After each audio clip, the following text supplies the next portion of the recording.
नमस्कार दोस्तों, स्टडी 91 पर आप सबका हार्दिक स्वागत अभिनंदन है। तो आइए आज हम सब ज्योग्राफी की एक बहुत ही महत्वपूर्ण टॉपिक भारतीय मृदा के विषय में जानेंगे समझेंगे। मूलतः मृदा का निर्माण कैसे हुआ, मृदा कैसे बनी, भारत में मृदा कितने प्रकार की है, मृदा के अध्ययन को क्या कहते हैं, भारतीय मृदा अनुसंधान केंद्र कहाँ स्थित है। तो ये सभी छोटी छोटी जानकारियां आज हम सब मृदा के विषय में लेंगे और मृदा के विषय में जानेंगे। तो एक बार सभी को सादर नमन है।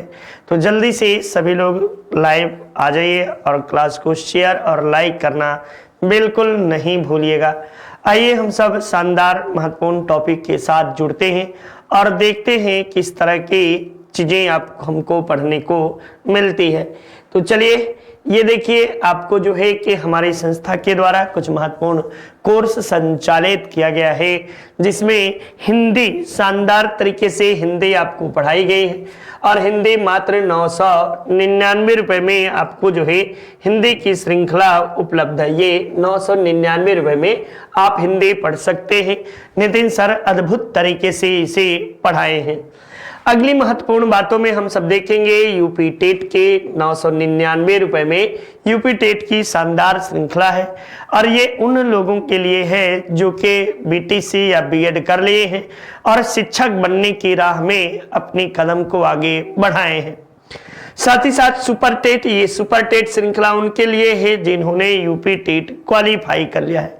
सुपर टेट में आपको 14 महत्वपूर्ण टॉपिक दिए गए हैं और 14 टॉपिक नहीं है, ये 14 विषय हैं और 14 विषय से आपको कहीं से भी कुछ भी पूछा जा सकता है।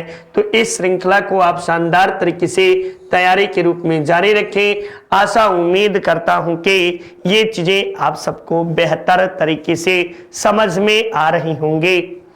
अगली महत्वपूर्ण बातों में आरओ के महत्वपूर्ण श्रृंखला हम सब देखेंगे। आरओ में आपको जो है कि मुख्य रूप से जो चीजें देखने को मिलेंगे ये हिंदी की है, ठीक ना। हिंदी की आरओ की बैच है, आप इसमें इस श्रृंखला से जुड़िए और इसका भरपूर लाभ लीजिए। ये 699 रुपए में एसएससी जीडी की श्रृंखला है। आप एसएससी जीडी पढ़ सकते हैं और इसे जान सकते हैं। ये वीडियो मॉक टेस्ट 249 रुपए में हमारी संस्था उपलब्ध कराते हैं। आप वीडियो के क्लास को परचेज कर सकते हैं, अपनी तैयारी को सही दिशा दे सकते हैं। ये आपको भारत के प्रमुख मृदा के विषय में हम सब जानेंगे। वैसे भारत के प्रमुख मृदा के रूप में कुल कितनी मृदा है प्रमुख रूप से, तो कुल 8 प्रकार के प्रमुख मृदा पाई जाती है। कितने?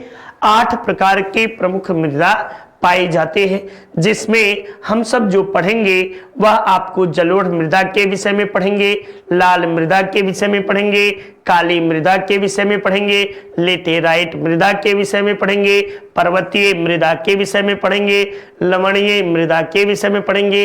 तो ये कुल 8 प्रमुख मृदाओं के विषय में हम सब देखेंगे, जहां आपको जो है हिमालय और उसके तराई के क्षेत्र में आपको वन एवं पर्वतीय मृदाओं का विस्तार हुआ है। ये देखिए, ये सभी यानी आपको जो है कि ये पूरा भाग जो है, ये भाग आपको वन एवं पर्वतीय मृदा का विस्तार आपको पाया जाता है।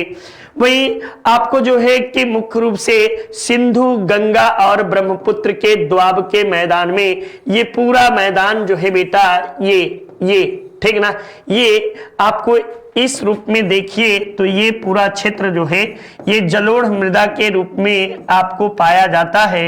ये मुख्य रूप से जलोढ़ मृदा आपको पाया जाता है। ये बातें भी आप सब याद रखिए। वहीं पे जब आप देखोगे तो राजस्थान और गुजरात के क्षेत्र में ये भाग जो है ये आपको ये कैसे कौन सी मृदा है, तो ये पर्वतीय मृदा है। पर्वतीय मृदा के रूप में आपको जो है मृदा के रूप में जानते हैं। इसे हम सब क्या कहते हैं, तो इसे हम सब जो है जलोढ़ मृदा के नाम से जानते हैं। जलोढ़ मृदा का निर्माण जो है जहां पे नदियों का बहाव है उसी क्षेत्र में जलोढ़ मृदा का निर्माण होता है। लाल मृदा का निर्माण जो है ये आपको ये पूरे क्षेत्र को देखिए, ये यहाँ पे अलग अलग डिजाइन बना लेते हैं। ये आपको इस तरह के सिंबल में जो मिलेगा ये पूरे लाल मृदा, इसीलिए लाल डायग्राम में भी देख दिया हूं। लाल मृदा का विस्तार आपको जो है इन क्षेत्रों में पाया जाता है, ये बात भी आप याद रखें। साथ ही साथ आपको जो है इस बेल्ट में भी लाल मृदा का निर्माण, ये मुख्य रूप से ये क्षेत्र जो है ये लेटेराइट मृदा है, लेटेराइट मृदा, ठीक ना, लेटेराइट मृदा ये है, ये लाल मृदा के रूप में है। लाल मृदा, लाल एवं पीली मृदा के रूप में इसे हम सब जानते हैं। वहीं पे आपको जो है ये पूरा भाग शुष्क मृदा या शुष्क मृदा के रूप में इसे हम सब जानते हैं। तो ठीक, तो आइए भारत के मृदा के विषय में, वही ये पूरा आपको जो है दक्कन का पूरा बेल्ट जो है, पूरा दक्कनी बेल्ट, ये आपको किस रूप में जानते हैं, तो इसे काली मृदा के रूप में आपको जाना जाता है। काली मृदा का विस्तार मध्य प्रदेश, गुजरात, महाराष्ट्र, आपको कर्नाटक के क्षेत्र में हुआ है। तो ये मुख्य रूप से काली मृदा के रूप में हम सब ने देखा। तो आइए मृदा को देखते हैं आगे के महत्वपूर्ण बातों के रूप में। देखिए मृदा कहते किसको है, तो मृदा जो है सॉइल, इसे अंग्रेजी में सॉइल कहा जाता है। और सॉइल जो है ये आपको इसकी उत्पत्ति लैटिन भाषा के सोलम शब्द से हुई है, ठीक ना, सोलम से आपको सॉइल बना है। तो यह एक प्राकृतिक जो है कि बहुमूल्य आपको जो है संसाधन माना जाता है। मृदा की उत्पत्ति लैटिन भाषा के सोलम शब्द से हुई, जिसका अर्थ आपको क्या होता है, फर्श होता है, ठीक ना, फर्श आपको जो है सोलम का अर्थ फर्श होता है, ये बात याद रखिए। मृदा अनेक प्रकार के खनिजों, पौधों एवं जीव जंतुओं के अवशेषों से बनती है। यानी बातें आपको होती है क्या, अपक्षय और अपरदन की क्रिया के फलस्वरूप मृदा का निर्माण आपको होता है। भूपृष्ठ पर असंगठित दानेदार पतले कणों को क्या कहते हैं, मृदा कहा जाता है। और मृदा के अध्ययन को पैडोलॉजी यानी मृदा विज्ञान को क्या कहते हैं, तो पैडोलॉजी, मृदा विज्ञान को पैडोलॉजी के रूप में जाना जाता है। यूएनओ ने, यूनाइटेड नेशन ऑफ ऑर्गेनाइजेशन के द्वारा, यूएनओ के द्वारा, संयुक्त राष्ट्र संघ के द्वारा 2015 को अंतरराष्ट्रीय मृदा दिवस के रूप में मनाया गया और 5 दिसंबर को विश्व मृदा दिवस के रूप में मनाते हैं। कितने को, 5 दिसंबर को हम सब विश्व मृदा दिवस के रूप में मनाते हैं। भारतीय मृदा विज्ञान संस्थान की स्थापना 1988 ईस्वी में आपको भारतीय कृषि अनुसंधान संस्थान या परिषद की सहायता से भोपाल में किया गया। कहां पे, यानी भारतीय मृदा विज्ञान संस्थान कहां स्थित है, भोपाल में आपको स्थित है, ठीक ना, ये याद रखिएगा। नेक्स्ट, केंद्रीय मृदा और सामग्री अनुसंधान केंद्र, ये कहां है, तो नई दिल्ली में आपको जो है, नई दिल्ली, ये नई दिल्ली में स्थित है, ये बात आप याद रखिए। इसकी स्थापना 1954 ईस्वी में किया गया। मृदा लवणता अनुसंधान संस्थान, ये हरियाणा के करनाल में स्थित है, ये बात याद रखिए। डॉक्टर JW लैदर को भारत में मृदा विज्ञान और कृषि रसायन विज्ञान का जनक के रूप में जाना जाता है, ये बात भी आप सब याद रखिए। केंद्रीय मृदा संरक्षण बोर्ड का मुख्यालय नई दिल्ली में स्थित है और इसकी स्थापना जो है 1953 ईस्वी में केंद्रीय मृदा संरक्षण बोर्ड के स्थापना किया गया था और इसका मुख्यालय नई दिल्ली में स्थित है। अब भारत में कुल 8 प्रकार की प्रमुख मृदा है, यहीं पे लिख लो। भारत में मुख्यतः 8 प्रकार की मृदा पाई जाती है। प्रकार की मृदा आपको स्थित है या पाई जाती है, ये आप याद रखिएगा, पाई जाती है, ये महत्वपूर्ण बात आप सबके लिए है, ठीक ना। अब नेक्स्ट अगली महत्वपूर्ण बातों को अब यहीं से स्टार्ट करते हैं। 8 प्रकार में पहली इंपॉर्टेंट मृदा जो है ये आपको जलोढ़ मृदा है। जलोढ़ मृदा इसे हम लोग ये नदियों के मैदानी क्षेत्र में, यानी आपको जो है नदियों के क्षेत्र में इस मृदा का निर्माण होता है, जलोढ़ मृदा का। भारत में ये सर्वाधिक, भारत में कौन सी मृदा पाई जाती है, तो सर्वाधिक विकास भारत में इसी मृदा का हुआ है। लगभग 83 लाख वर्ग किलोमीटर में, किलोमीटर क्षेत्र में 43 लाख वर्ग किलोमीटर क्षेत्र में यह मृदा आपको पाई जाती है। इस मृदा को कछारी मृदा या कांप मृदा के नाम से भी जाना जाता है। ये आप लोग याद रखिएगा, ये 15 नहीं, ये 45 होना चाहिए, ठीक ना। इसके मिट्टी का विस्तार 45 लाख वर्ग किलोमीटर क्षेत्र तक हुआ है। ये आपको जो है कि नेक्स्ट, ये आपको जो है कि इसमें पोटास और चूने की पर्याप्त मात्रा पाई जाती है, जबकि फास्फोरस, नाइट्रोजन, ह्यूमस की मात्रा कमी होती है। यह सतलुज यमुना के मैदान, पंजाब हरियाणा ऊपरी गंगा के मैदान में प्राचीन जलोढ़ मिट्टी के रूप में, यानी जिसे बांगर मिट्टी के नाम से भी जाना जाता है। अब देखो, जलोढ़ मिट्टी को भूवैज्ञानिकों के द्वारा या मृदा वैज्ञानिकों के द्वारा 4 भागों में मुख्य रूप से इसे विभाजित किया जाता है। अब ये आपको जो है देखो, सामान्यतः 4 वर्गों में विभाजित किया गया है। एक भावर प्रदेश, तराई प्रदेश, बांगर प्रदेश और खादर प्रदेश। अब इसमें हम लोग जो मुख्य रूप से पढ़ेंगे वो आपको बांगर और खादर प्रदेश।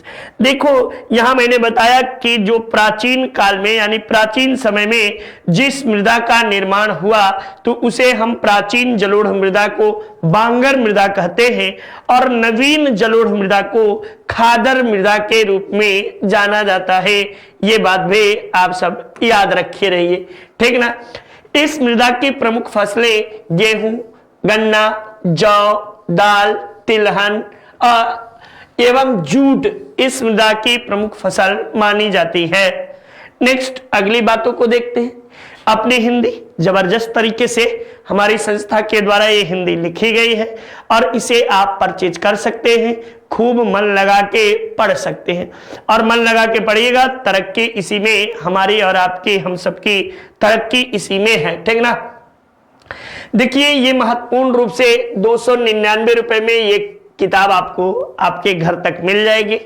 वीडियो की किताब 199 रुपए में, आपको पेट कम्बो की बुक 350 रुपए में, पेट की बुक आपको 300 रुपए में, आरो यारो की बुक 175 रुपए में। ये आरो यारो की हिंदी की बुक है बेटा, जीएस की नहीं है। जल्द ही आपको जीएस की भी बुक मिलेगी। ये हिंदी की शानदार श्रृंखला आपको मिलेगी। इसके अलावा ये लेखपाल की बुक है, आप इसे जबरदस्त तरीके से परचेज कर सकते हैं, पढ़ सकते हैं। आप सबके सुनहरे भविष्य के लिए ये काफी लाभदायक भी होगा। तो आशा उम्मीद करता हूं कि चीजें आप सबको बेहतर तरीके से समझ में आ रही होंगी और आपके जीवन में ये सभी किताबें बहुत ही महत्वपूर्ण भूमिका निभाने वाली हैं।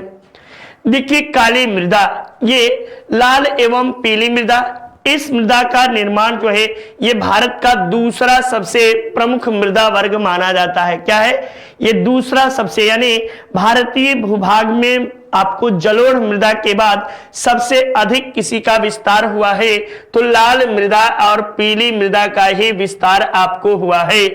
इसका विस्तार मुख्य रूप से दक्कन के पठार के पूर्वी तथा दक्षिणी भाग में, जहां कम वर्षा आपको पाई जाती है उसी क्षेत्र में हुआ है। इसका निर्माण रवेदार आग्नेय चट्टानों से हुआ है, ठीक ना। जो रवेदार आग्नेय चट्टान है उसी से आपको हुआ है। प्रायद्वीपीय पठार के अधिकांश क्षेत्रों में आपको इस मृदा का विकास होने के कारण है इसे मंडलीय मृदा भी कहते हैं, ठीक ना। यानी प्रायद्वीपीय पठार के अधिकांश क्षेत्रों में किस प्रकार की मृदा पाई जाती है तो आपको लाल एवं पीली मृदा। और आपको आंध्र प्रदेश, इन सब जगहों में जाएंगे तो आपको राजस्थान, आंध्र प्रदेश, उत्तर प्रदेश का भी ललितपुर जिला जो है, मिर्जापुर जिला, आपको झांसी, इन सभी में लाल एवं पीली मृदा का ही सबसे अधिक विस्तार पाया जाता है। लाल मृदा यह क्यों इसका नाम है? तो इसमें लौह ऑक्साइड की प्रचुरता के कारण इसका रंग लाल है, यानी लोहे की ऑक्साइड, फास्फोरस और फेरिक जो होते हैं, फेरस और फेरिक, तो फेरिक ऑक्साइड की अधिकता के कारण ही इसका रंग जो है कैसा हो जाता है? लाल है। इसीलिए ये लाल मृदा के नाम से जाना जाता है। इस मृदा में नाइट्रोजन, फास्फोरस, पोटास, ह्यूमस की कमी पाई जाती है, जबकि आपको जो है कि लौह ऑक्साइड की प्रचुरता पाई जाती है। नेक्स्ट देखिए, इस मृदा की प्रमुख फसलें जो हैं, अच्छा ये मृदा स्वभाव से कैसी होती है? तो अम्लीय पाई जाती है। और ये मृदा जो है मूंगफली के लिए, आपको बाजरा के लिए, आलू के लिए, तंबाकू के लिए, कहवा के लिए, ठीक ना, कहवा के लिए, आपको जो है कि इन सब के लिए यह मृदा बहुत ही उपयोगी मानी जाती है। साथ ही साथ निम्न भूमियों पर इसमें चावल की भी खेती की जाती है, रागी की भी की जाती है, सब्जी आदि भी इस मृदा में उपजाई जाती है। ये बात भी आप याद रखिए, ठीक ना। पठारी क्षेत्रों में तो जो है कि ये मूंगफली और ये सब, लेकिन मैदानी क्षेत्रों में जहां लाल मृदा पाई जाती है और जहां पानी की अधिकता है, तो उन जगहों में आपको इसकी भी खेती की जाती है। नेक्स्ट, काली एवं ब्लैक मृदा या रेगूर मृदा जिसे कहते हैं, ये मृदा जो है ये आपको तीसरा सबसे बड़ा मृदा वर्ग है। क्या है? तीसरा सबसे बड़ा मृदा वर्ग के रूप में इसे जानते हैं। इस मृदा का निर्माण जो है दरारे उद्वेदन से आपको निकले लावा के पदार्थों के कारण, यानी बेसाल्ट चट्टानों के अपर्दन के कारण, आपको अपर्दन एवं निक्षेपण की क्रिया के फलस्वरूप आपको काली मृदा का निर्माण हुआ है। काली मृदा को काली कपासी मृदा के नाम से भी इसे जाना जाता है, ठीक ना। इसका सर्वाधिक विकास जो है दक्कन ट्रैप में के उत्तर पश्चिमी क्षेत्र में आपको हुआ है। यह मध्य प्रदेश के मालवा का पठार, गुजरात के काठियावाड़ प्रायद्वीप, कर्नाटक के आपको बेंगलुरु मैसूर का पठार, तमिलनाडु के कोयम्बटूर मत्तूर पठार, आंध्र प्रदेश एवं तेलंगाना का पठार और छोटा नागपुर के राजमहल पर्वतीय क्षेत्र में इस प्रकार की मृदा का विस्तार पाया जाता है।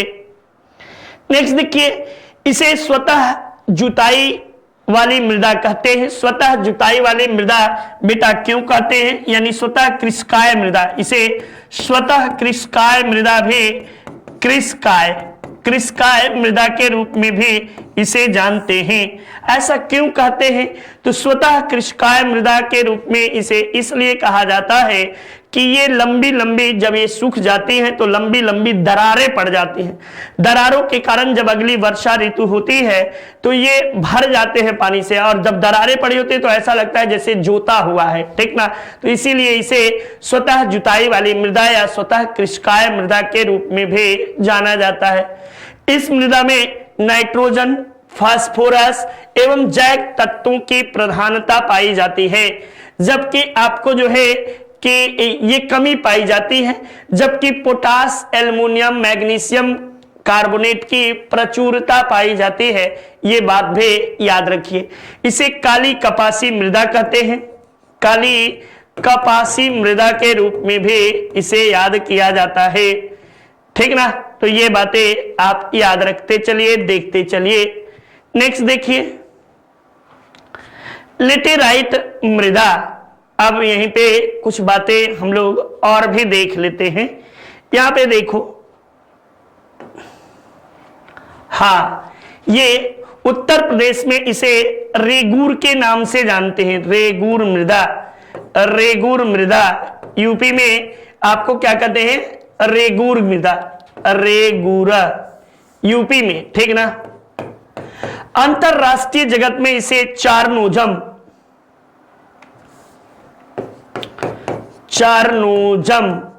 ये अंतरराष्ट्रीय जगत में इसे चारनोजम के नाम से जानते हैं।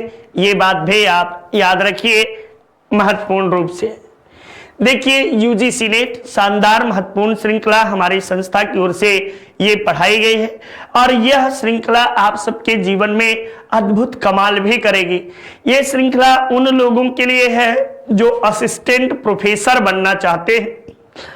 आप में से बहुत ऐसे विद्यार्थी हैं जो ये चाहते हैं कि शिक्षा जगत में अपना नाम रोशन करूं, अपने नाम को आगे बढ़ाऊं और अपनी ख्याति, यश और कीर्ति को प्राप्त करूं। तो ये उनके लिए आपको महत्वपूर्ण रूप से मात्र 999 रुपए में ये श्रृंखला उपलब्ध है। आप इसे परचेज कर सकते हैं और इसे शानदार तरीके से पढ़ सकते हैं। नेक्स्ट देखिए लेटेराइट मृदा। लेटेराइट मृदा, इस मृदा का विकास उन क्षेत्रों में होता है जहां उच्च तापमान एवं भारी वर्षा होती है, ठीक ना। यानी जहां पर भारी वर्षा लगभग 200 सेंटीमीटर यानी 150 से लेकर 600 सेंटीमीटर तक की वर्षा आपको जहां होती है, वहीं पे लेटेराइट मृदा का निर्माण आपको पाया जाता है। लेटेराइट मृदा का विस्तार भारत में मुख्य रूप से मालाबार के प्रदेश में यानी केरल में, कर्नाटक में, महाराष्ट्र में, उड़ीसा के पठारी क्षेत्रों में, राजमहल की पहाड़ी में और आपको छोटा नागपुर के पठार में, असम की पहाड़ी में, मेघालय के पठार में इस प्रकार की मृदा का आपको विस्तार हुआ है। यह मृदा रबड़, चाय, आपको कॉफी आदि के उत्पादन के लिए यह मृदा आपको महत्वपूर्ण रूप से जानी जाती है। इसमें जैव पदार्थ नाइट्रोजन, फास्फोरस और कैल्शियम की कमी पाई जाती है, ये बात याद रखिएगा। इस मृदा की प्रमुख फसल रबड़ है, कॉफी है, ये अच्छी मानी जाती है। इसके अलावा चाय के लिए, कहवा के लिए, सिनकोना के लिए, काजू, मोटे अनाज और मसालों के लिए यह मृदा काफी उपयोगी मानी जाती है, ठीक ना। तो ये महत्वपूर्ण रूप से आप सबने लेटेराइट मृदा के विषय में देखा। अगली महत्वपूर्ण मृदा आपको पर्वतीय मृदा के रूप में आइए हम सब देखते हैं। पर्वतीय मृदा का विस्तार जो है ये हिमालयन क्षेत्र में आपको हुआ है, यानी कह सकते हैं हिमालय के पर्वतीय क्षेत्र में आपको पर्वतीय मृदा का विस्तार पाया जाता है। इसके अलावा भारत के उत्तर पूर्वी भाग तथा प्रायद्वीपीय भारत के क्षेत्र में भी पर्वतीय मृदा का विस्तार आपको हुआ है। पर्वतीय मृदा की प्रकृति जो होती है ये अम्लीय प्रकृति की होती है, ठीक ना, क्योंकि यहाँ पे जीवाश्म की अधिकता होने के बावजूद भी जीवाश्मों का अपघटन नहीं होता है। इसमें पोटास, फास्फोरस एवं चूने की कमी पाई जाती है, ठीक ना, एवं कैल्शियम की कमी पाई जाती है। आपको पहाड़ी ढलानों पर विकसित होने के कारण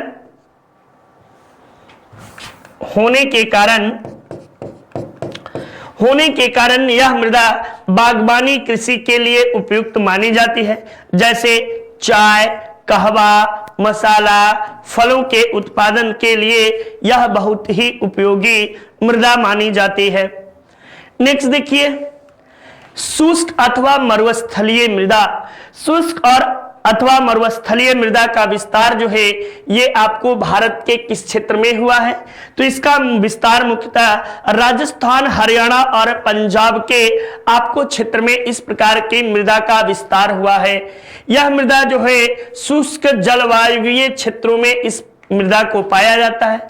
यह मृदा आपको लगभग 4.32% यानी संपूर्ण भारत के मृदा का 4.32% क्षेत्र पर इस मृदा का विस्तार आपको हुआ है। ये पश्चिमी राजस्थान, दक्षिणी पंजाब, पश्चिमी हरियाणा, उत्तरी गुजरात में यह मृदा आपको पाई जाती है। इस मृदा में रेत की मात्रा अधिक होती है। इसमें कैल्शियम, लोहा, फास्फोरस पर्याप्त मात्रा में पाया जाता है, जबकि नाइट्रोजन और ह्यूमस का अभाव इस मृदा में देखने को मिलता है।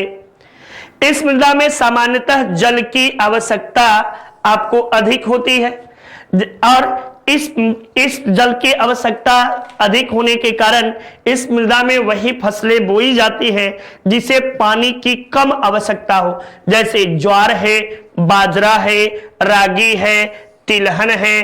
तो ये फसलें मुख्य रूप से आपको जो है मरुस्थलीय मृदा क्षेत्र में बोई जाती हैं। नेक्स्ट हिंदी इंडिविजुअल शानदार तरीके से हमारे संस्था की ओर से आपको पढ़ाया गया है। आप इसे परचेज कर सकते हैं, पढ़ सकते हैं और शानदार तरीके से अपने तैयारी जारी रख सकते हैं। तो ये नितिन सर के द्वारा मात्र 999 रुपए में आपको ये कोर्स पढ़ाया गया है। आप इसे परचेज कर लीजिए और खूब मन लगा के पढ़िए, ठीक ना, पढ़िए इसे कि कुछ समझ में आए, नहीं तो ऐसे ही आपको जिंदगी बेकार मत करिए। अगली है लवणीय मृदा। लवणीय मृदा का विकास जो है शुष्क एवं अर्ध शुष्क जलवायु क्षेत्रों में तथा जलाक्रांत एवं अनूप क्षेत्रों में इस मृदा का विस्तार हुआ है। लवणीय मृदा यानी जहां दलदली क्षेत्र है उसी क्षेत्र में आपको लवणीय मृदा पाई जाती है। इसमें जिप्सम पाइराइट का प्रयोग कर लवणीय मृदा को कृषि योग्य बनाया जा सकता है। इस मृदा की प्रमुख फसलों में बरसिम है, धान है, गन्ना है, अमरूद है, आंवला है, फालसा है, जामुन जैसे आपको वृक्ष जो है इस प्रकार की मृदा में बोई जा सकती है, लगाई जा सकती है और ये मृदा आप सबके लिए, हम सबके लिए आपको जो है कि लाभकारी भी है। चलिए नेक्स्ट, पीट या जैव मृदा। इस मृदा का निर्माण नदियों के द्वारा निर्मित डेल्टाई क्षेत्रों में पीट मृदा का निर्माण हुआ है। यह मृदा आपको जो है कि लवणीय मृदा है, उच्च लवणीय मृदा है, लेकिन इसमें पोटास और फास्फोरस की कमी पाई जाती है, ठीक ना। अम्लीय स्वभाव की होती है और फेरस यानी आयरन होने के कारण प्रायः इसका रंग जो है नीला हो जाता है। ये बात भी आप याद रखिए। मैग्रो प्रकार की वनस्पतियां आपको इसी मृदा में पाई जाती हैं, ठीक ना। मैग्रो वनस्पतियां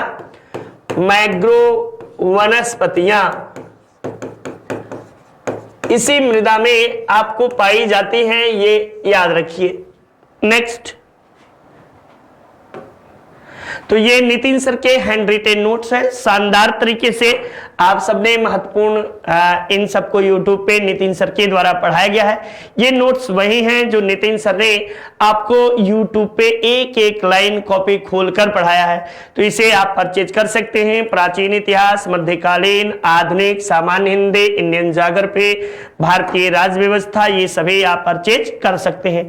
तो शानदार तरीके से श्रृंखला के साथ आपको जो है जुड़े रहने के लिए आप सबको तहे दिल से शुक्रिया। आप सबने आज भारतीय मृदा के विषय में जबरदस्त तरीके से देखा। मृदा में कौन सी फसलें बोई जाती हैं, कौन कौन सी चीजें आवश्यक हैं, तो इन सबको आप सबने मात्र आधे घंटे के भीतर मृदा के विषय में देखा। तो आशा उम्मीद करता हूं चीजें बेहतर तरीके से आप सबको समझ में आई होंगी।